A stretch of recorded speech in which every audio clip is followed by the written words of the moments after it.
The views and opinions expressed in the following program do not necessarily reflect those of this station and/or Confederation College. All right.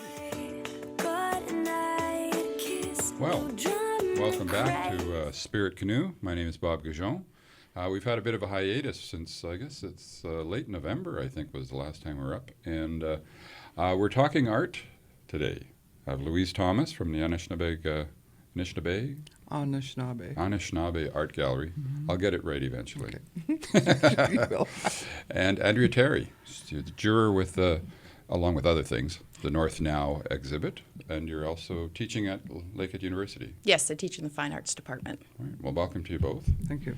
And as you kind of know, the topic is simply art. All the roads that lead to and from the word art. So I guess maybe just for the purposes of our audience to, Louise, you're, as I said, the owner of the Anishinaabe Art Gallery. Right.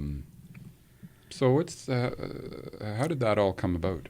Well, I have been. You said 10 years. It's going on 10 years in June. I'll be operating as a gallery, but I've been involved with the art for about 30 years. You know, and. Now, was Roy your introduction to art? Well, I had a little interest in art before. I worked with a company in Edmonton that helped promote artists from Alberta. It was called Business Assistance for Native Albertans, which is no longer a business.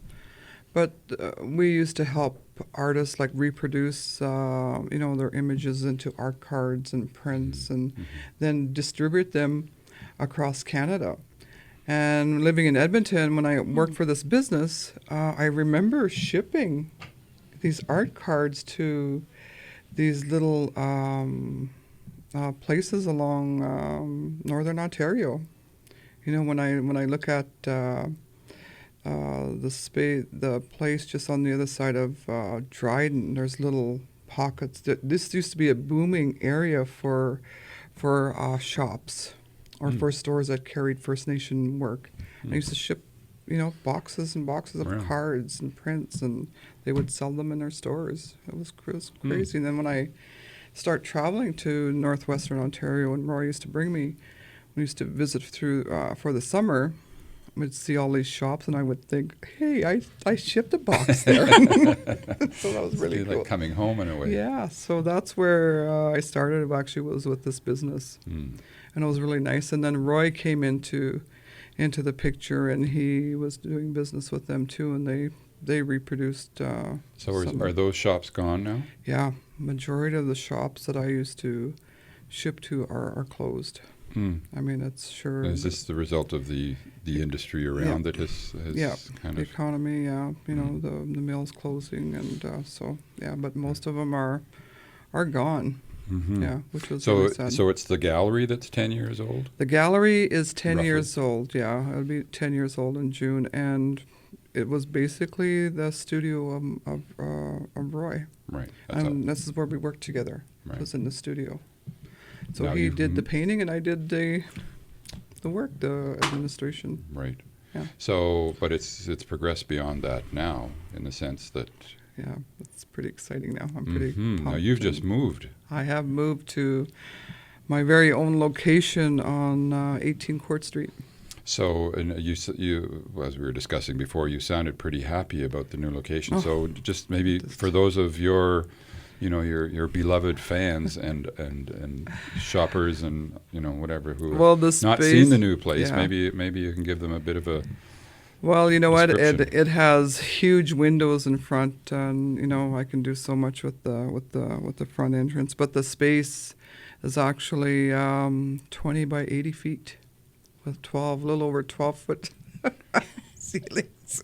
So it's just. So I gather. Unfortunately, I rode on my bicycle. I rode by the because you were in the McKay Mall or something. I'm at McKay Mall in Westford. Right. Yeah. And I used to cycle out to the old fort. Okay. From Current River. Wow. And on my way back, I would see Anishinaabe. I would say to myself, I have to go in there. And unfortunately, I just was on my way you know, like, it's like and I never did. Well, that or I think I space- stopped once actually, but you were closed or something, Okay, because I okay. did actually. I remember said, "Oh, this is finally it. I'm gonna." and it wasn't open or something. I can't remember. Yeah, I don't yeah. recall. The space was. So I'll definitely have to yeah. get over to Court Yeah. Street. The West Fort space was amazing. I mean, I did a lot there and spent so much time there, and it took a lot of energy, and you know, it took everything inside me to leave there. Mm-hmm. But I knew I had to leave. You know, when the bridge closed, it really hurt a lot of. Oh, it did, eh? I mean, you Yeah. know, people stopped coming because they're not driving by. Right. And so when I was invited to share a space, you know, on this side of town, I thought, well, I have to do what I got to do. Mm. But I knew just deep down that it really wasn't going to work. I mean, sharing a space is, you know, you don't have the freedom like you do when you have your own space. You know, it's just like a marriage. I mean, you just Right. Yes. sharing space is really challenging. So who's doing the dishes tonight? And, you know, I felt my hands were tied and I couldn't do what I wanted to do, and the space was kind of cramped, and you know, I just wasn't happy. But you know, I told myself I'm just going to keep my eyes open for something. But you know what? I got my foot in the door. I'm grateful that I was there, and you know, given a chance to be part of you know, being in Port Arthur. And you know, when I was approached about the space I'm in now, I thought, wow, I would have never dreamed I would ever, you know, being asked to have this space, because I've walked by there, I've driven by there, and I've been in the store, and you know, the old locomotion place, and Oh, thought, oh my God, and you know what? It's the perfect place in Port Arthur to be. Hmm. I couldn't have got a better space than what I have now. Awesome. But I remember setting up a display a few years ago next door before where Perfect Fit is now, and I thought, wow, this would be so awesome. But you know what? When you just keep dreaming, Well, you know what? well, And you there just go. keep- Power of dreams, eh? yeah, and just Yeah. you know, keep your focus, and Right. and you know what? And when I was approached by Dr. Scott, that owns the whole Court Street block, Okay. yeah. So they came to you? Yeah. That's really incredible. I was recommended for that space, and he came to me, and we had a lunch meeting, and Wow. That's and nice. after our lunch meeting, he asked, "Are you interested in a spot?" I thought, oh, I almost fell on the floor. It was just, I thought, wow, this is perfect. So I knew about it for a while before I said anything to anyone, and you know, I just needed to kind of stay afloat before anything. So, Mhm. but you know what? I'm just so grateful and so happy Mm-hmm. what I have. Right. Now, on the one hand, it's a business, so there's money coming in and going out, and well, painting's coming in, and Mm-hmm. but in terms of what motivates you, what brings you into the gallery every day, and you sort of, yeah, I'm glad I'm doing Right. this. Mm. I do what I do because he's my biggest inspiration. He inspired me throughout you know, being together all these years, and of course, you know what, our people. Mm-hmm. You know, I represent. I just signed my 341st artist today. Wow. Yeah, Ooh, wow. yeah, a lady, and I thought, you know what, she would. It's not just her, but you know what, some of these artists, you know, when you look at Toronto, wouldn't even take a second look at some of these artists, and I thought, that's not my place to judge people. You know, these artists need a chance to show their works, and you never know who's going to walk into the gallery and say, "Wow, I love that piece. I'm going to buy Mhm. it." Yeah. Mm-hmm. But these artists need a place to display their work, but they need a place where they're going to feel comfortable, you know. And I always, my goal for the gallery is to make sure people are comfortable when they come in.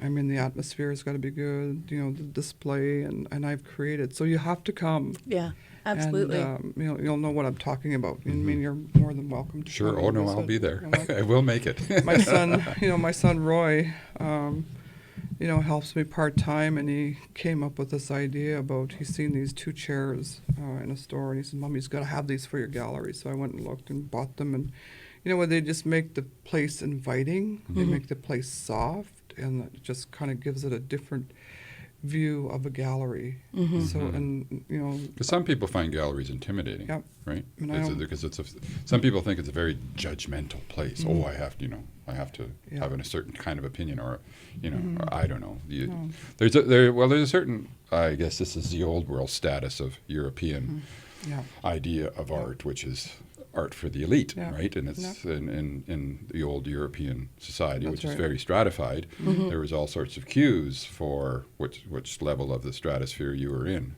and they have ropes. You know, you can't go right. beyond this. And, So the art yeah. was Yeah. part of that, right? So I think people associate art in that context, in that gallery context, with a certain class system, and which generally, of course, I think Well, I it's- remember when Roy and I were in Amsterdam, and we went to one museum with, I forgot the artist, but anyway, going into the museum, they have benches where you can sit and look at the art, and then they have ropes. You can't go beyond those ropes. And then so I started thinking about what my son was trying to create with the gallery, and I thought, you know, I need to create more. So when people come in, if they need to sit and just kind of reflect and look at the art, and I wanted a soft looking where, you know, when you look at the art, this is what it's going to really look like in your home. So I don't want a Right. bunch of commercial lights where it's, you know, it's going to look, it looks different in the gallery, but when you bring it home, it's going to give it a different view. So I need to create something lighting where it's going to kind of. And you're right. I mean, in the sense, I'm sympathetic to that view of the gallery. You want to relax Right. with the art. You don't want to feel that you're on trial. You walk in and Yeah. you're judging the art, and the art is judging you. Yes. Right. It's some sort of mentality like that, so that because the art is supposed to, it's an invitation to enter a space and inhabit and live inside that space for a little while, and. Yep. Yeah, people need to feel comfortable and relaxed. Yeah, and I hope to create that. Now, maybe just the North Now exhibition, which just finished up.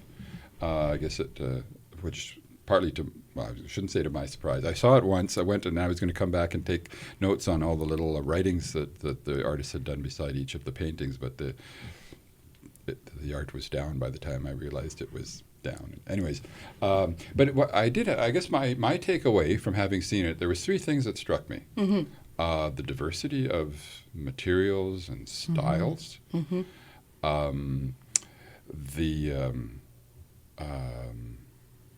See, I had three, and now I only have two in my head. Shouldn't have used the word three. I did have three things.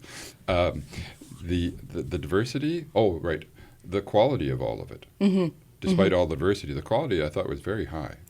It really was. And the third thing, but just because you You're on can a deal roll. with, Yeah. and then is despite all the diversity of the material and the styles, whether it's abstract, realist, and softer watercolor to, sharper, more vivid materials, there was a certain consistency of cultural, if you like, beliefs, attitudes, whatever. There was a commonality. I felt like I was looking at something that was a product of the people of the North. Because I was one of three jurors who selected the art. So as I recall, there were roughly 331 works that So were you submitted. saw it all. We saw. I the saw final, it all. We saw the final Yeah, selections. we ultimately selected between 70 and 80 works. And just to your last point, what we found was a commonality in subject matter. So because it was David Garneau, who is an artist and academic and activist who works at the University of Regina, and Carol Podwarney, who's the director of the McMaster Museum of Art, and myself, who by that point had only been, so this was in September of 2014. I'd only been in Thunder Bay for a year. So we were all coming from different areas, and Carol had been the curator at the Thunder Bay Art Gallery for a few years in the 80s. And I was seen as being the local, which was really funny because I felt immediately called upon to represent, and but it was all new to me. And what we really noticed with the submissions was, in terms of the subject matter, focus on the figure, so representations of people, and interest in the land. Yes, absolutely. Absolutely. So I won't say the landscape, but the land. That's right, yeah. And so when we kind of looked at this, and we all have some background in curating, and we just thought those themes of the figure and the land were coming through so prominently. Those were, kind of works that we suggested to Nadia Kurt, the curator. Maybe you'll want to think about, given the list of 70 to 80 works we're presenting to you, arranging them under the themes of figure and land. Right. Not saying it, but grouping them. Well, except each painting did come with a little description by the artist. Yeah, an artist statement. And so it was really, I might not have understood entirely, because of the visual diversity, you might not have, without the descriptions, you might not have understood the commonality of theme, although there's lots of natural, whether trees and water and rocks and such, there was lots of that. But nevertheless, it was the descriptions that, now I don't know what the circumstances of the writings were in terms of what they were asked to do. I assume they weren't all asked to write on these three themes. I'm assuming they were free to write whatever they wanted. So in other words, the commonality wasn't. Was not predetermined. I'm giving you, the behind the scenes, what was going on in the think tank. Right. So I just found that fascinating, that despite the visual diversity, there was, as I say, I did feel like I was sort of in the company of a group of people who really did share a culture, an attitude and a mentality, and that I thought was really interesting, despite the fact that they did not share genres. No. At all. No. So whether it was pencil drawing or oils, or it was as diverse as you could imagine. Well, no, to my mind, at least that was my first reaction. Well, what was interesting about this particular show was a number of things. One of which is the fact that it's the first time in a decade the Thunder Bay Art Galleries had a juried show. So this really marked an occasion. Right.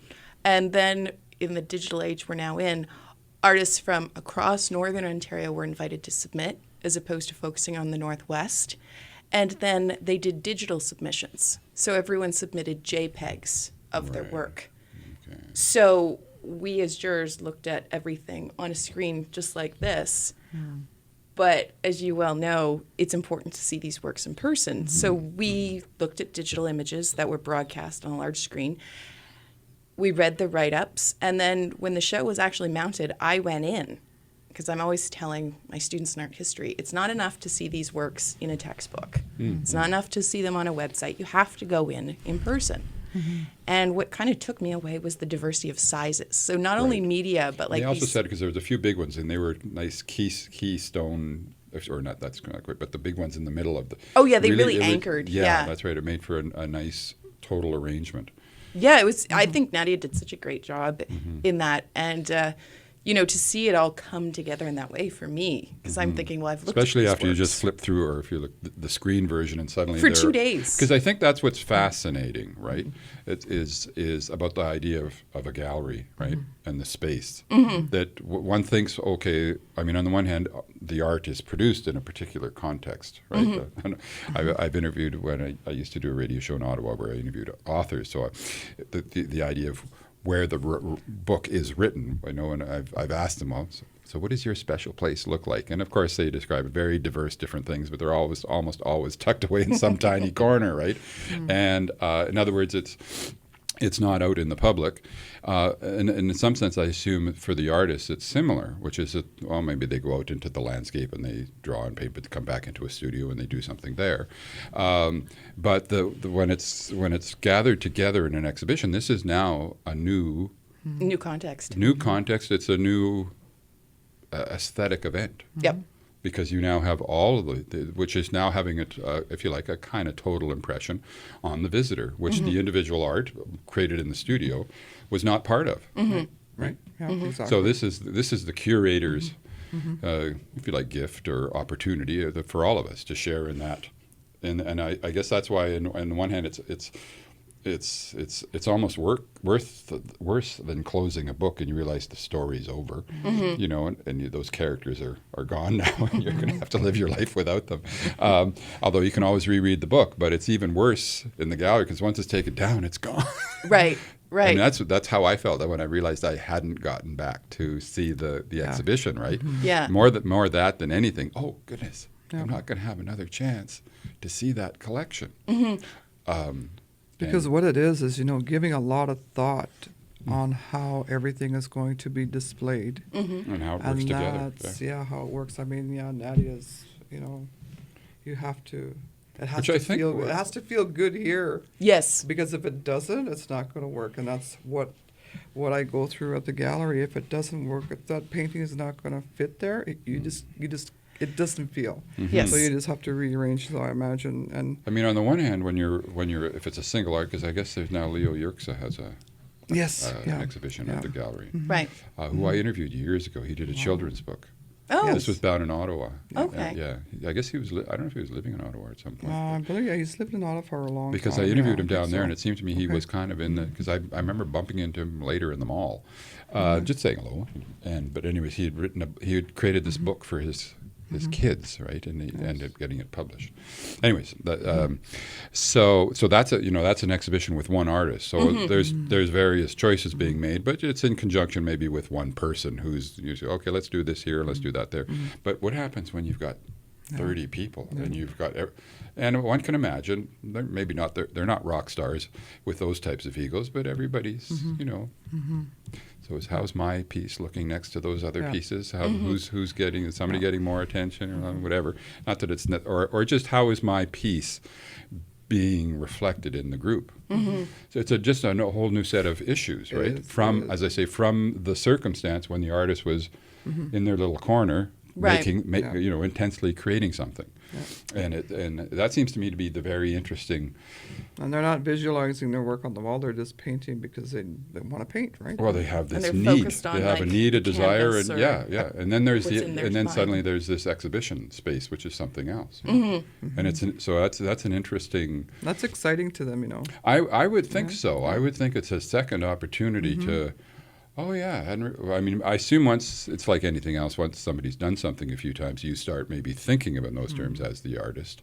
How might this be arranged, and what kind of space would I like it? Even though that's not the space, I presume almost invariably is not the space in which it's created. That's right. Right? There's no connection between the space in which it's created No. and what it's going to be, where it's going to be. the studio seen. and gallery are two separate entities. And the interesting thing is what's going on there, because often, in a sense, especially I feel like land art, for want of a better term, is trying to recreate the space the artist is in when they're painting it. You know, you're standing there looking at some sort of natural. You're engrossed, because even in a lot of the descriptions, I'm walking along the beach at this one particular place, or I'm on this point, and I've always been enamored by this, and I'm trying to capture. So and then it's brought into this other kind of space where the thing that inspired it is nowhere to be found, right? Right. So it's an interesting dilemma, and that's one of the themes that I sort of was coming through in the art and the description. It was the challenge of dealing with both the natural world and the artificial world, the traditional world and the contemporary world, and these tensions that the artists were to some extent consciously struggling with, which we all are. But as artists, of course, they're articulating it to some extent. And particularly if you consider in the north, because I was born and raised in Hamilton, Ontario, and when I moved up here to Thunder Bay, I was really taken aback by the weather and the beauty that I can just walk out my front door and see, as opposed to being in the concrete jungle, so to speak. Right. Yes. So it's interesting that being in the region of Northern Ontario speaks to so many people, because you have such bodily and spiritual and emotional experiences with it. It affects all you do, how you move through the region, everything. And it spoke to so many people. And what was interesting was how the artists, and the same is true of the artists represented by you in your gallery, the creativity of expression amazing. Yeah. You think to yourself, because landscape can be conceived of as incredibly boring and mundane, but when you see the diversity and the variety and the engagement up here, the vitality, it's enjoyable. Yeah. And I didn't think I'd ever get to that point where I'd like looking at different interpretations of working and being in the land, but turns out I do. Well, if you get a group of artists, say like 3 artists, just ask them all, just paint a sleeping giant and see what comes out. Yeah. There'll be It's just a lot it's of different amazing how versions each and person images is and- so yeah. how they see things. Yeah, I agree. yeah, and that's why our region is just so amazing with different styles. I guess one of the interesting things that strikes me, I mean, on the one hand, the painting on that square rectangular canvas is a tradition that goes back a long way in European art, for example, hundreds and hundreds and thousands of years, if not. For Indigenous peoples, it's a relatively recent, but I guess at least the square canvas, right? Putting it on a wall and doing that sort of stuff. What I'm getting at is Indigenous people had blossomed in this space, and I'm just sort of curious. Do you have any thoughts on? I mean, obviously there's petroglyphs and there's paintings on teepees and things. I mean, it's not a brand new medium, but is it the? Well, I'm not quite sure. I could talk about we could talk about things like the importance of inner vision, and the canvas becomes an opportunity for realization and expression of. Because does that have something to do with why we can ask for, different people to paint the same thing and you get completely different. Well, I think visions? it has to. The way I've been looking at it lately is, especially young people, you just need to vent, to get something out. Of course, a form of expression, but coping. Right. Coping and how they can cope is through art. Mm-hmm. That doesn't necessarily have to be, have to become an artist, but our people just have a natural ability to Well, create. I mean, if you're that's stuck out, kind of where I'm going. stuck That's out in the where I'm bush, going. and you have this ability you have time. What are you going to do in the bush Right. besides survive and go Right. cut your wood and Yeah, do all yeah, that? yeah, But yeah. what are you going to do with the rest of your time? Mm-hmm. Might as well create, might as well draw, or if you have the tools to do it. But what could you do? Right. It's just, I just feel our people just have that natural ability. Well, I do it's too. just That's what something I in guess them. that's what I'm trying to get at. And I don't entirely, because it's not true of every culture. No, it's not. Every group of people don't. I guess what I was trying to suggest is that there hadn't been all of these walls with canvases in the culture for a long time, and suddenly, Europeans kind of brought this over, and Indigenous people said, "Oh wow, yeah," and they just started leaping at the canvas and saying, "Yeah, this is all." But of course, they're giving expression to Indigenous culture. We're not looking at European art on these canvases. It's the inner vision of Indigenous peoples, and that's what I think, which is, to my mind, is what's so fascinating about it. They're just self-taught, and if you put them in an art school and Well, this try is to teach them art, they're not going to be happy people. Well, and this is why I'm Yeah. interested in the diversity, because the diversity almost seems to be a natural product of. Well, I'm not trained in a particular this, that, or whatever, so I might be drawn to this style or that style, but underneath all the different styles is you sense you're with a group of people who share a certain vision and aesthetic relationship to the world.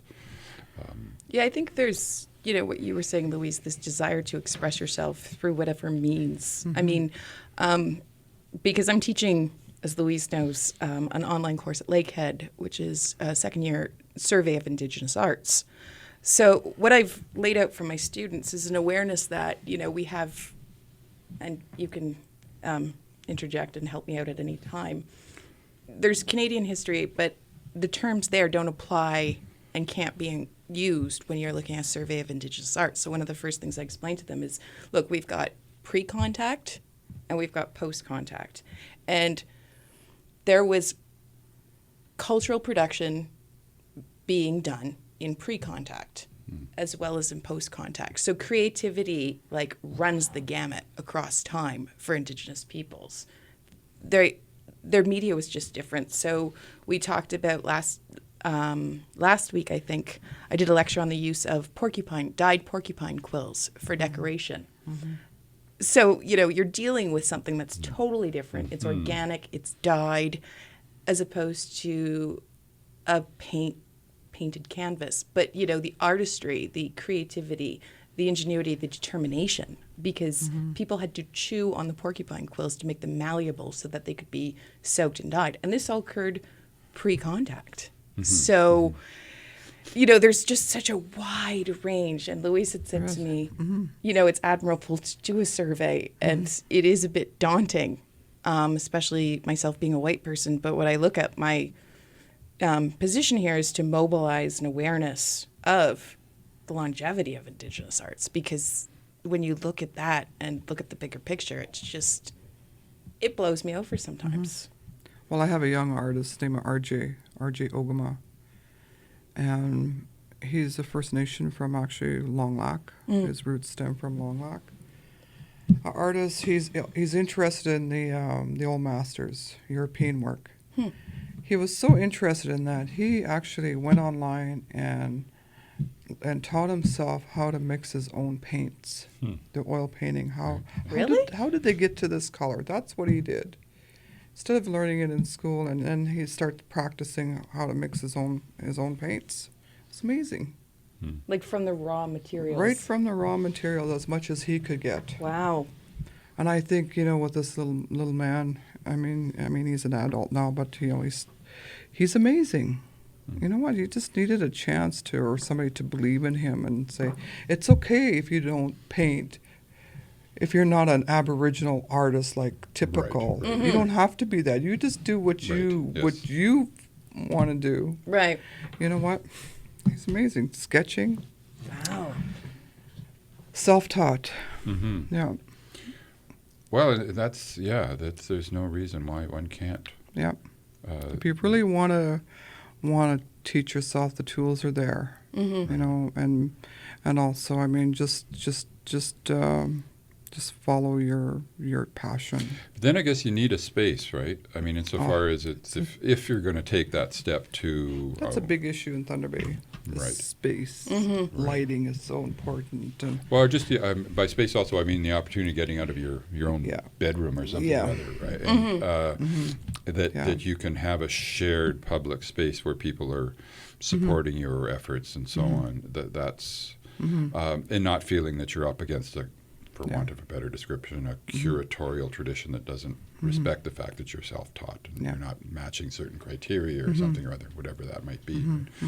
But what if you go to school and that is taken away from you? I mean, I'm nothing against schools. No. I hear we're teachers. We hear you entirely. You don't have. Just put him in a class setting. You know what? He was in a class setting, but they were. Not in Thunder Bay, but out of town. But he just wasn't happy because he wasn't able to do what he wanted to do. Yeah, no. There's some real issues around education. Yeah. It's the education it's built is on the factory model. Yeah. Right.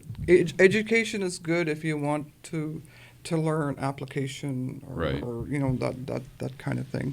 I remember a long time ago, Roy told me a story about he applied to. I'm not sure if it's a college or a university in Regina, but anyway, he applied to the art school there, and somebody knew Roy. One of his friends knew Roy, and he's seen Roy in the classroom, and he asked Roy. He says, "What are you doing here?" He says, "I'm here to learn more about art." And he says, "Roy, I can't teach you any more than what you know." He said, "I can't." And Roy said he was so disappointed because he wanted to learn more. I don't know what he wanted to learn, but he wanted to learn something. Right. So that was so funny. I was so disappointed. Well, I fear, as someone who's been working in the educational institutions for a few years, decade or more. I was a student for even longer, but that is the too often the experience is disappointment. Yeah. That the institution doesn't match the expectations that people are coming, and I think the problem is the expectation, the circumstances of learning. As I say, it's you got 20, 30 people all sitting in nice neat rows and staring at a projector or whatever. That's not really the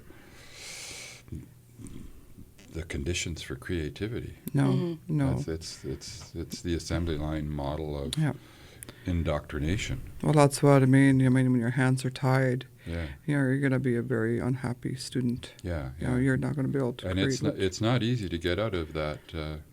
Even if you suggest, like I keep, like I don't know if I've mentioned it a number of times on the show, so I don't want to bore anybody. But classroom in a canoe, that's my thing. Classroom in a canoe. We all jump in a canoe and we go. And the point is that once we're in the canoe and on the river, everything's changed. You're not in the six-sided cubicle staring at a projector. And as I guess I kind of go back to Marshall McLuhan, the medium is the message. Right. You change the medium and you've changed all the messages. And so trying to figure out, in other words, I guess another way of putting it is which is kind of relevant to what I'm teaching these days is how do we decolonize the various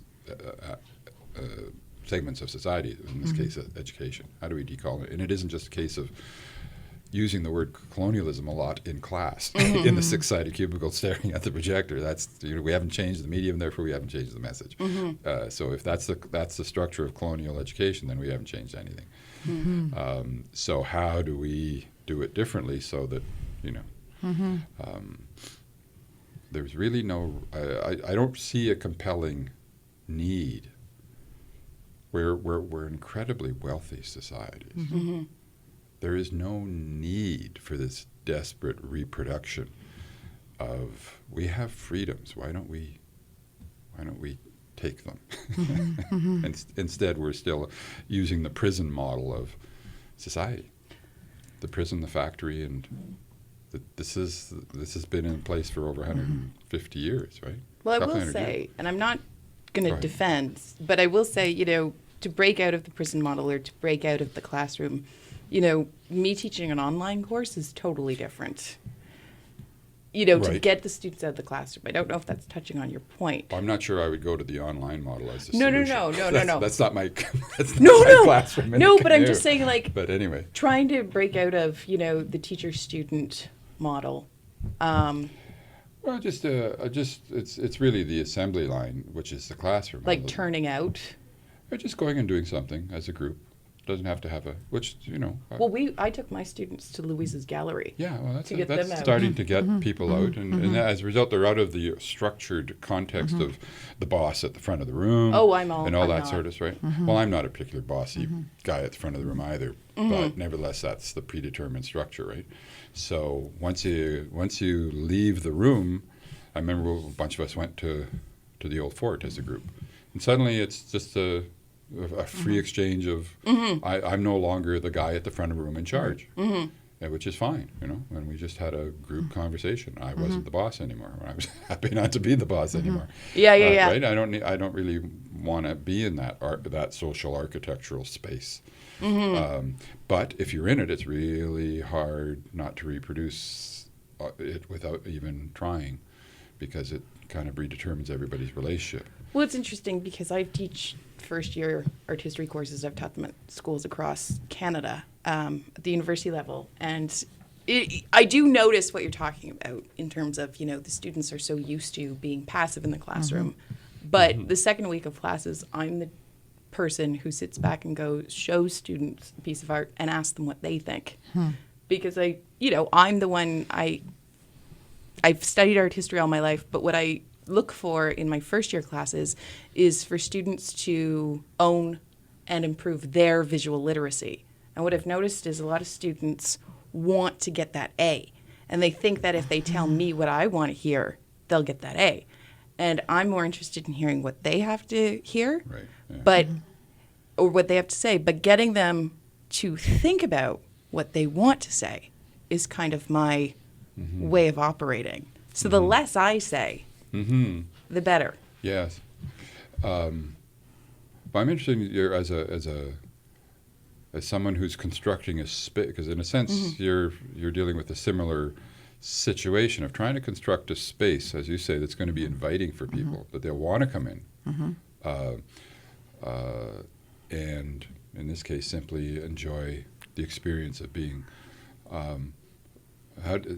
There's that aspect of it, and then there's the other, that you see yourself to some extent as a mentor for artists. What sort of space or social setting that you sense people tend to thrive in? Do you get any sense of what? Maybe you can teach us teachers something about what we need to do with our classroom spaces to make them more inviting for people to be creative. Well, I think the classroom setting is. I remember one student came into the gallery. It's a young girl, and she was kind of frustrated because she was in school taking art. She says, "I feel like, this teacher is molding me into something that I don't want to be. I want to do what I want to do." But, I'm there just to learn the tools and application and learn about this and that. But I want to do my own art. I don't want to do. I don't want to do what she wants me to paint. And I think if we stop trying to mold students into what they think they should be and let them create on their own. They've got their own mind. They can see what they want to do, but just teach them. Just give them the tools. Right. Yeah, right. and I think that's what the schools need to do. I mean, if you go into an elementary school and you're in there, just give them crayons. And like I go into schools and I have the last series where I painted the Time in Life series, and I talk about what that meant to Roy and how he looked at time in life. Okay, when I finish the story, you just get them to draw what they see, what the story is. You wouldn't believe how much different, different things that they come out with, what they see. Right. But try to mold somebody into something that you want them to be, it's not going to happen. And you're going to have very unhappy students. And it's, I've seen it.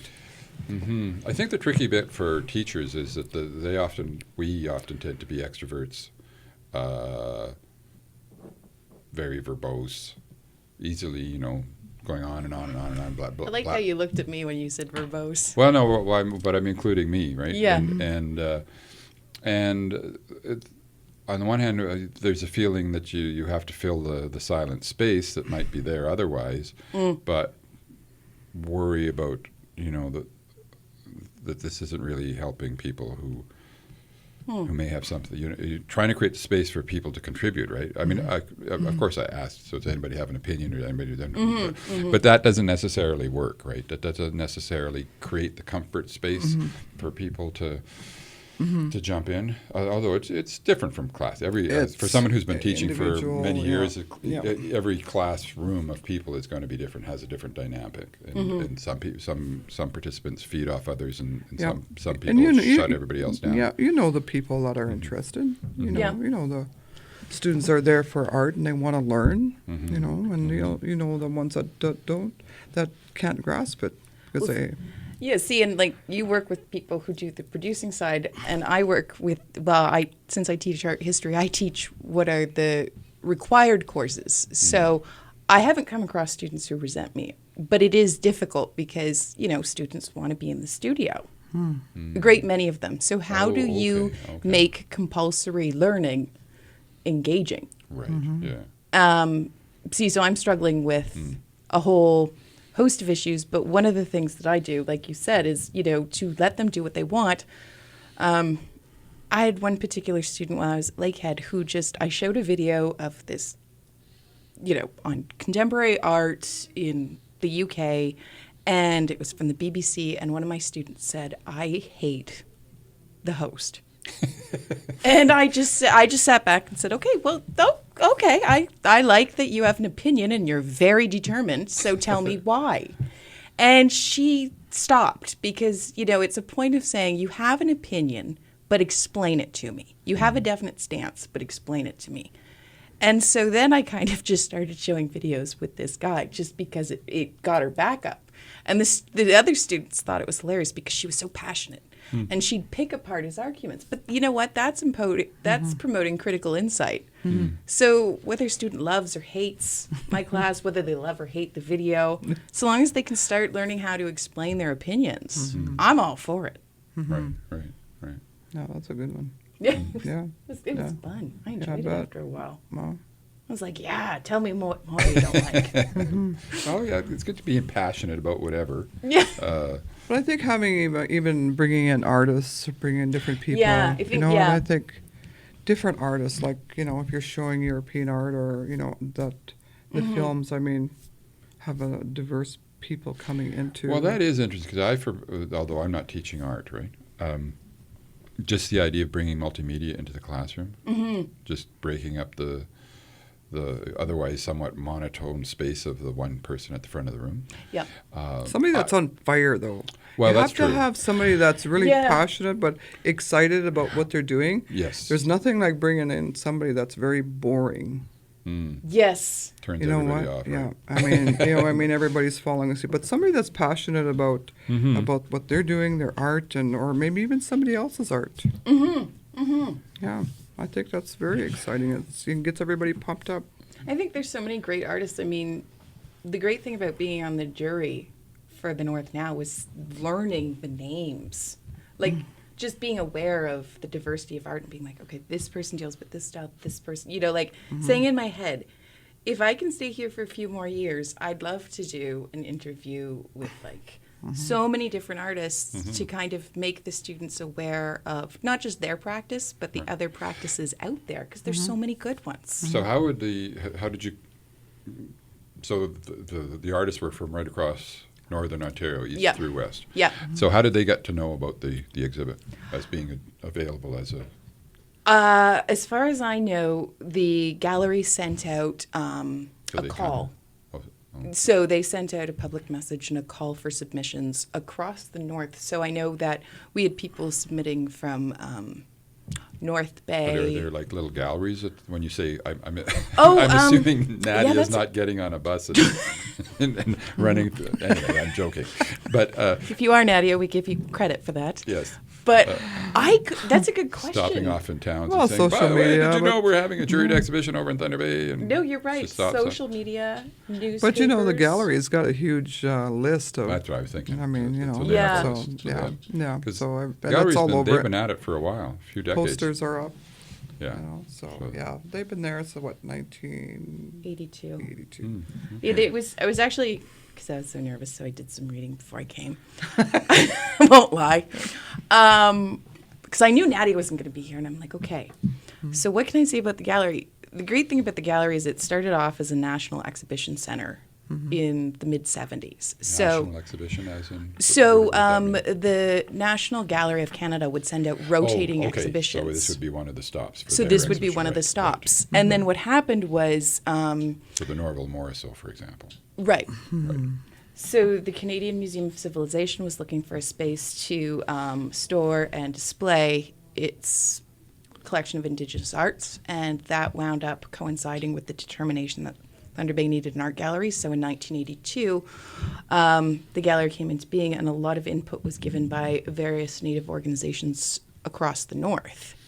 But what's interesting is in the early 90s, it was one of 3 galleries in all of Canada that had a contemporary Indigenous arts collection and a mandate to continue that. So it was very forward-looking at a really critical time in the 90s. So are we kind of unique then?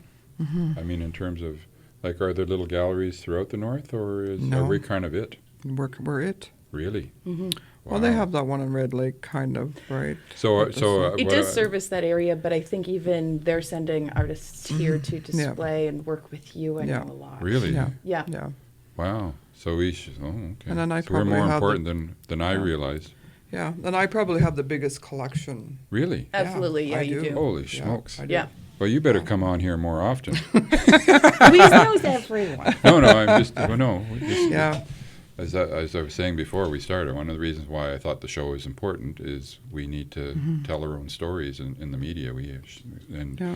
Yeah. I probably have And- the biggest commercial gallery, First Nation gallery in even probably as far as North Bay, or I think so. Yep, absolutely. I mean, there's little pockets here and there, but Right. not as Well, and the wealth of, I mean, I've been to Louise's gallery, and just like the wealth of works, the size, the quality, like there's so much that I wonder if we distinguishes should come it. down and bring cameras and have a little interview in the space. Would You that- should. Yeah. You think? You should. Oh, yeah. Okay. Yeah. Maybe we'll have Yeah, to do that's that. great. Yeah, that would be. So we're about quarter. We just need to finish up, and that's it. So, Mhm. and I've got some interesting phone calls in the last couple of days about a huge collection. Ooh. So that's really interesting. I'm very excited about that. Oh, okay. I'm Yeah. excited. Well, Yeah. yeah, all right. We'll have to. 1,500 pieces. Okay, just to give you Yeah. a sense, the gallery's collection is 1,600. So if it's Wow. 1,500, that's Wow. Yeah. Yeah. Yeah. Yeah. And then I'm going to be working with the. Now, this, I presume, is not an individual. Yeah. Oh, it is? Yeah. Wow. A mother passed away, and Oh, it's her he's Oh, accumulated Was her it? collection plus his Oh. collection. and this is Indigenous Yeah. art. Yeah, it's all Wow. Canadian, actually, Wow. from around this region. Awesome. Have you seen it? awesome. Like, No, or I haven't seen it. No, the guy is getting things together, and okay, he's in the prepping phase. so he actually phoned me for me to think about this collection, and that's huge. Right. Yeah. Yes. Wow. Yeah. So, Wow. and then I have another something interesting with the LU too is displaying art in the hospital, Mm-hmm. in their hospital here and in different buildings to sell the art, some other art, another collection that I'm That's with the visual arts department. Is that with Rowley? with Rowley, yeah. Yeah, Rowley's LU Lakehead does have an indigenous, or a large collection of art, majority of which is. Well, and there's art here Indigenous. too, right, at the college in the Yeah. walls. I'm sort of curious how that all came to be. I mean, there's an awful lot of art. Actually, walk up and down the halls, and there's dozens and dozens and dozens of Yeah. Indigenous art, and I think, well, But it's interesting this in that wasn't. context. This didn't happen by some kind of accident. Yeah. This- Oh, this- yeah. or- Yeah, that's so this idea of public spaces. You know, yeah, I'm that- going to use that- that, in other words- decorating the hospital with Well, station art. but I think this is important. It right? is, I think that's It's, exciting. It is. Super exciting. it is a public space, which means it gets an audience. Right. The audience may or may not be coming to a gallery but there's Exactly. the art is being seen, and I think people are consciously or unconsciously absorbing something of its reality, and I think it's awesome. It sort of helps give us a sense of. I think Well, you know what? You're going to see a lot, within the next few years with the amount of art actually that I'm responsible for and putting up in the hospital and, their buildings is, you know what? I think, Thunder Bay is going to have to come to terms that, we're here to stay. And if it's through art, we're here to stay. Yeah, I think you've been here a while. My understanding is, you've been here. So a you're going while, to see so art. I I mean, yeah. you're going to see First Nation art all over. Yeah, no, Yeah. Well, what I was going to say before I sort of couldn't figure out which words to use to say it was, it gives us an identity, all of us. Yeah. I mean, I'm proud of this art. I am. That yeah. it gives all of us a northern identity. Exactly. I don't, as I say, I don't. I'm tired of watching Toronto and Ottawa tell us who we are and show it. Yeah. I'm sorry, that's not who I am. Yeah. I'm sorry. That's right. Yeah, come to Thunder I Bay was- and see I how was proud we born- are. yeah. And it's very you know. far removed. I mean, you talk about Ottawa and Toronto, you talk about Thunder Bay. It's apples and oranges. It's not at all. Well, just go back to your point about I was born and raised here, but I lived in Ottawa for 30 years. Oh, so you went the I went opposite to- way yeah, if I and then did. come back, right? Right. And I think one of the things actually one of the very first experiences that I had, which was, I realized that if down there's this feeling that if I just kept walking, I'd keep hitting people.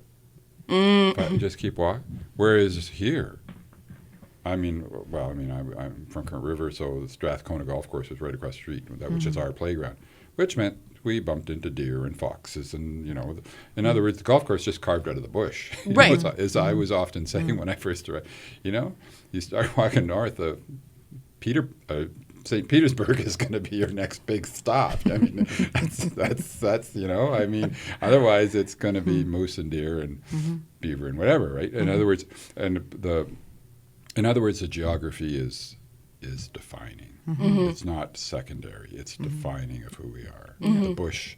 So I felt really uncomfortable when I first. After a while it went away, but I felt uncomfortable that there was no bush. Do you feel like it was a culture shock in a way? Yeah, that's how I expressed it. Was that if I just keep walking, I'm just going to keep hitting people, and this was kind of disturbing. I can remember this.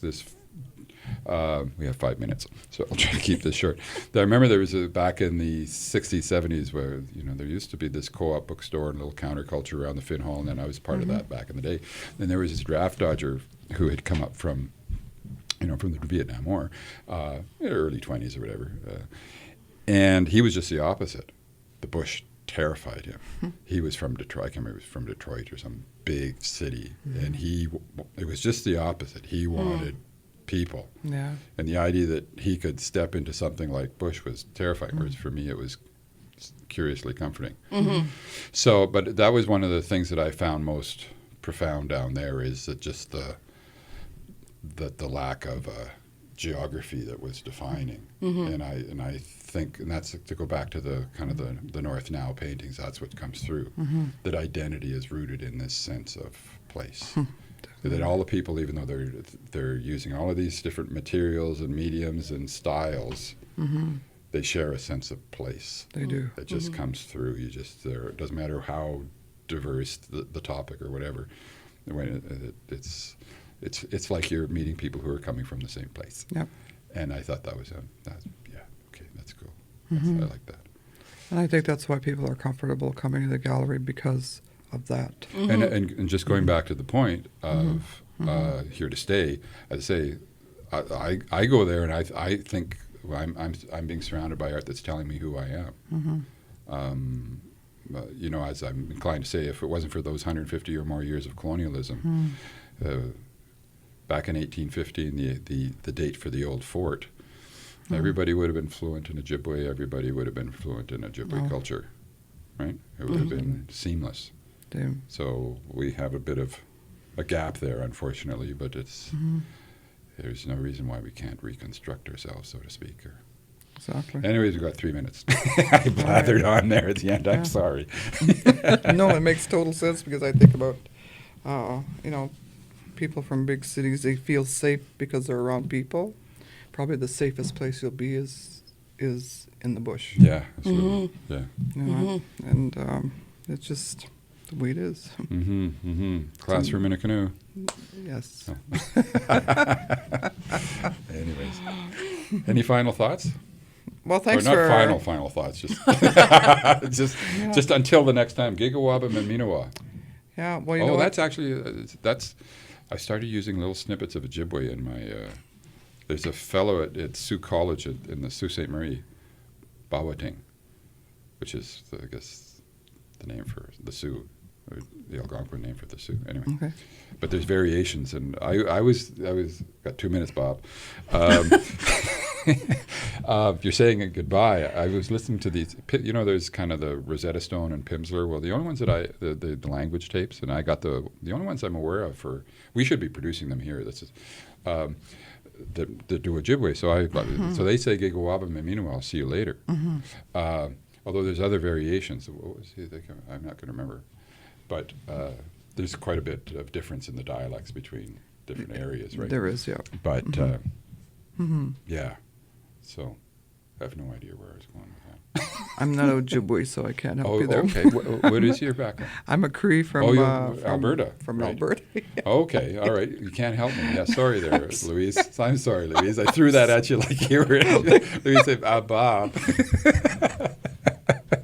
We're not all one, It's not all one language here. Anyways. But thank you for having me. Well, thank you for coming. Been a we'll pleasure. have to get over to the new gallery. And where is it on and Court? It's on 18 South Court Street. South Court Street. Yep. On the ground floor? Yeah. Okay. Yes, thank you so much. I enjoyed it. Any news that we should be, last minute news you want to throw at the Well, I'm And teaching anyway. another online course, the Survey of Indigenous Arts, this spring at LU, and Okay, I'm big working ones. towards developing a third-year online course as well, Aboriginal representation in the gallery. So fingers crossed we can push this all forward and develop more interesting materials and come to Louise's gallery. Right. Yes. Yes. All right, thank you. Awesome gathering place for the future. Yes. All right. Well, thank you. I think that's pretty much it for us for this edition of Spirit Canoe. Thank you. Thank you, wherever you are, whichever camera's on. Anyway, see you guys next week. All right, I'm good. Miigwech.